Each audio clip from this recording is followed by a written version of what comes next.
오늘은 에스라서 3장 말씀을 가지고 삶의 중심 잡기라고 하는 제목으로 묵상 나눔하도록 하겠습니다. 먼저 1절로 7절, 귀환한 백성들이 번제단을 재건하고 하나님께 제사를 드렸다는 것입니다. 1절로 3절을 보면 귀환한 이스라엘 자손들이 일곱째 달에 일제히 예루살렘에 모여 대제사장 예수아와 총독 스룹바벨을 중심으로 주변 나라 백성을 두려워하는 상황 속에서도 모세의 율법에 기록된 대로 제단을 쌓고 번제를 드리기 시작했습니다. 4절, 그들은 기록된 규례대로 초막절을 지키고 매일 정해진 수의 번제와 초하루, 절기의 번제를 드리는 등 정기적인 예배를 회복했습니다. 성전 기초는 아직 놓지 못했지만 일곱째 달 초하루부터 하나님께 번제 드리는 것을 먼저 시작한 것입니다. 또한 바사왕 고레스의 명령에 따라서 석수와 목수에게 품삯을 지불하고 시돈과 두로 사람들에게 백향목 운송에 필요한 물품들을 제공하여 레바논의 백향목을 요빠 해변으로 들여오는 등 본격적인 성전 재건 자재를 준비하기 시작했습니다. 본문이 우리에게 주는 교훈이 있는데 먼저 예배를 회복하라는 거예요. 귀환한 백성들은 형편상 즉시 성전을 세울 수는 없었어요. 그러나 그들은 성전을 세울 때까지 하나님께 제사를 드리는 것을 미루지 않고 일단 먼저 제단을 쌓고 번제를 드리기 시작했습니다. 이유가 있었습니다. 70년의 바벨론 포로 생활을 통해서 예배를 드리는 것이 그 어떤 것보다 중요하다는 사실을 잘 알게 됐기 때문이에요. 사실 백성들이 먼저 제사를 시작한 것은 매우 위험한 일이 아닐 수가 없었습니다. 왜냐하면 유다 백성들이 바벨론 땅에 포로로 끌려간 후에 그 땅은 남아있던 비천한 사람들과 그리고 다른 주변 나라의 백성들이 이미 들어와서 살고 있었기 때문이에요. 그들은 유다의 유력한 백성들이 없는 틈을 타서 땅과 집과 성읍을 차지했습니다. 그런데 고레스 칙령으로 인해서 유다 백성들이 다시 돌아오게 되자 그동안 그들이 누리고 있던 것들은 잃어버리게 됐고요. 따라서 귀환민들에 대해 강한 적대감을 보이고 있었기 때문입니다. 이러한 위협에 맞서서요. 귀환한 백성들은 그들과 싸우지 않고 먼저 하나님께 예배 드리는 일부터 시작했습니다. 이것은 매우 지혜로운 행동이었는데요. 만일 백성들이 남아있는 사람들과 맞서 싸웠다면 큰 위기에 빠지고 말았을 것이기 때문이에요. 귀환한 백성들은 오랜 포로 생활을 거치는 동안에 자신들을 지켜주시는 분이 누구인지를 깨달았습니다. 하나님께서 그들의 보호자이시고 구원자가 되신다는 사실을 깨달았기 때문입니다. 이와 같은 믿음이 있었기에 그들은 두려움 가운데서도 먼저 번제단을 세우고 하나님께 예배를 드리는 일부터 시작한 거예요. 우리가 해결해야 될 많은 문제들이 있지만 정말 최우선적으로 회복해야 할 것이 바로 예배의 회복입니다. 하나님과의 관계를 소홀히 하면서 하나님의 축복을 기대하는 것처럼 어리석은 일은 없기 때문이에요. 많은 성도들이 습관적으로 예배를 드리거나 예배에 소홀합니다. 예배가 회복되지 않고서는요, 그 어떤 것도 의미가 없다는 사실을 알아야만 합니다. 예배는 하나님의 임재를 의미하는 거예요. 신령과 진정으로 드리는 예배에 하나님께서 임재하십니다. 이런 예배에는 주님의 자비와 은혜와 능력이 넘치게 되어 있습니다. 그러나 형식적으로 습관적으로 드리는 예배에는 아무런 일도 일어나지 않는 거예요. 말씀 앞에서 제가 드리고 있는 예배는 어떠한지 돌아봅니다. 여러 가지 어려운 일이 있고 부족한 부분이 있지만요. 가장 중요한 것은 예배의 회복임을 깨닫고 있습니다.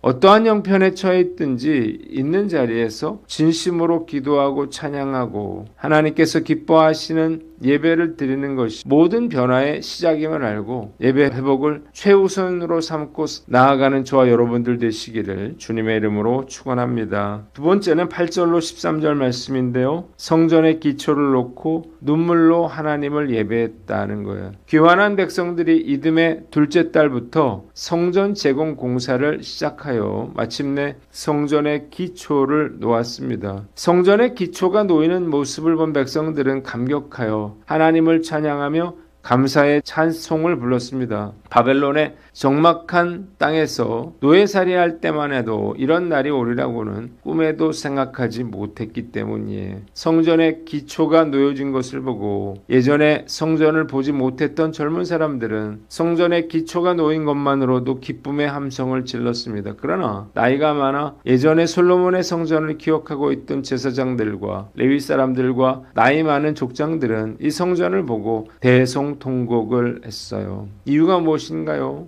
새 성전이 그 규모에 있어서 옛 성전에 비해서 너무나 보잘것이 없고 초라했기 때문이에요. 잃어버린 영광, 화려했던 기억들을 떠올리며 울지 않고서는 도저히 견딜 수가 없었던 거예요.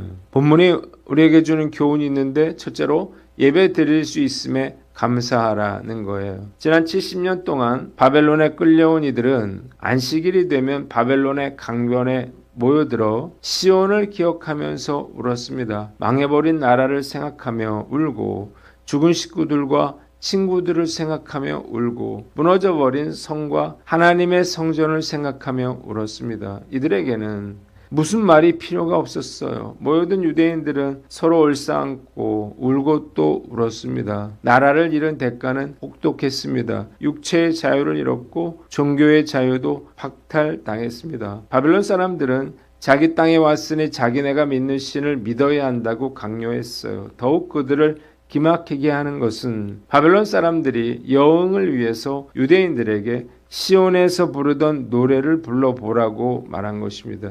이들은 탄식했어요. 이방 땅에서 이방인들 앞에서 하나님을 찬양하던 노래만은 부를 수가 없었습니다. 이방인들 앞에서 여호와의 노래를 부른다는 것은 배신이요 죄악으로 여겨졌고 그래서 아예 수금을 버드나무에 걸어두고 그것을 타지 않았습니다. 그들은 노래 대신 통한의 눈물을 흘렸어요. 이 내용이 시편 137편에 기록이 되어 있는 거예요. 예전에 튀르키예 성지 순례를 가보고 느낀 것이 있습니다. 자유롭게 예배를 드릴 수 있다고 하는 것이 얼마나 큰 축복인가 하는 거예요. 튀르키예 어디에서도 마음껏 찬송 부리며 기도할 곳은 없었습니다. 사실 과거 터키의 이스탄불은 과거 동로마 교회의 중심 도시인 콘스탄티노플이 있었습니다. 자유롭게 예배 드릴 수 있는 나라들이요 생각보다 많지 않다는 사실을 알아야 합니다.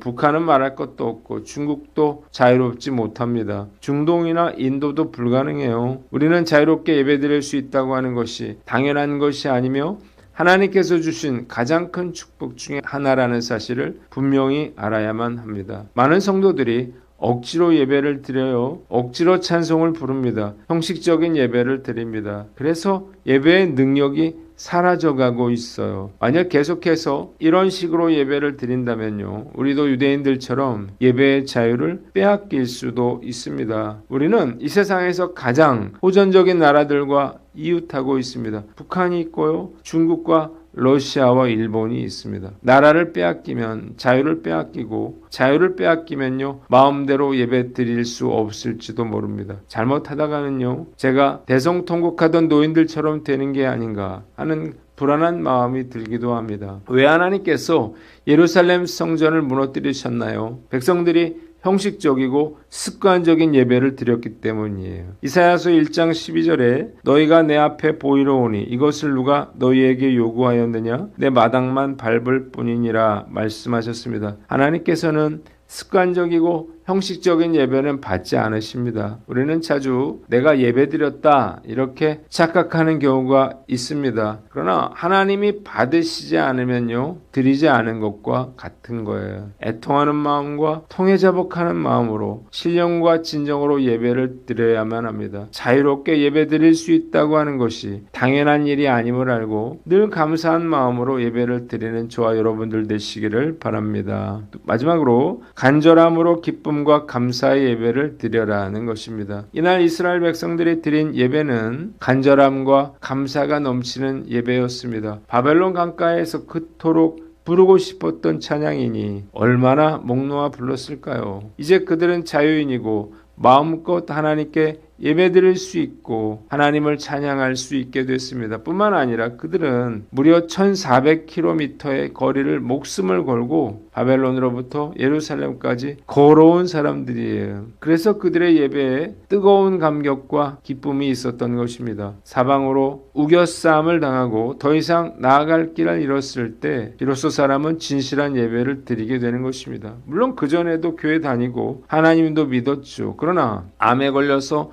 죽게 됐을 때, 회사가 부도 직전에 있을 때, 집을 잃고 길거리로 쫓겨났을 때의 예배는요, 이전과 다른 거예요. 청년들이 군대 가서 고생하며 드리는 예배도 다를 수밖에 없습니다. 예전에 고 하용주 목사님이 이런 간증을 했어요. 그는 아버지의 손을 붙들고 어머니 품에 안겨서 피난을 나온 세대인데요. 그의 아버지는 장로였고 어머니는 집사였기 때문에 그의 가족은 신앙 중심으로 살았습니다. 피난을 내려와서 목사님의 가정은 선교사 댁에 한 움막에서 피난살이를 했는데요. 한 끼라도 먹을 수 있으면 행복했고 어린 그도 형님과 함께 떡을 팔아야만 했습니다. 지친 몸으로 집에 돌아와 찬송하며 예배를 드리면 그렇게 눈물이 나더라고 했어요. 글자 그대로 눈물의 예배였고 감격적인 예배였다고 말했습니다. 놀라운 사실은 이런 어려움 속에서 한국교회의 가장 큰 부흥의 역사가 일어났다는 것입니다. 한국교회의 부흥은 성도들이 깡통을 들고 주먹밥을 먹으며 천막을 치고 살아야 했던 그때 가장 크게 일어난 것입니다. 사람들의 마음이 하나님을 향했고 교회로 사람들이 물밀듯이 몰려들었습니다. 놀라운 것은 사람들의 마음이 하나님을 향하자 하나님이 우리 민족에게 놀라운 축복을 부어주셨다는 거예요. 오늘 우리의 예배는 어떠한가요? 언제부터인가 우리의 예배가 오랜 준비와 희생과 기도로 드리는 것이 아니라 문화활동의 하나처럼 되어버린 것 같다는 생각이 듭니다. 간절함과 애통함이 사라져가고 있습니다. 왜 그런가요? 우리나라가 잘 사는 나라가 됐기 때문이에요. 그런데 이것이 화가 되고 있습니다. 한국교회가 손가락질을 받고 조롱거리가 되고 있는 이유는 성도들의 교만과 사치와 오만함 때문이에요. 하나님께서 바벨론에서 돌아온 백성들이 드리는 예배를 기뻐 받으신 이유가 무엇인가요? 화려한 성전과 악기 때문이 아니에요.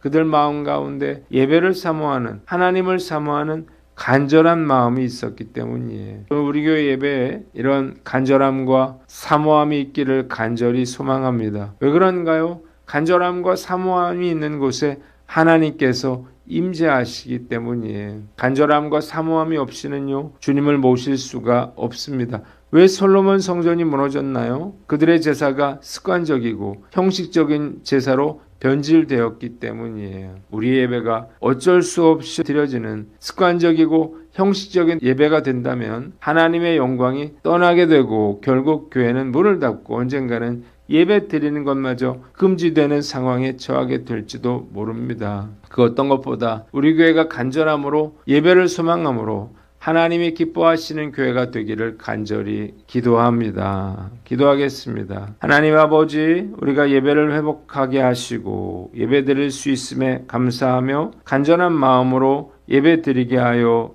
주시옵소서.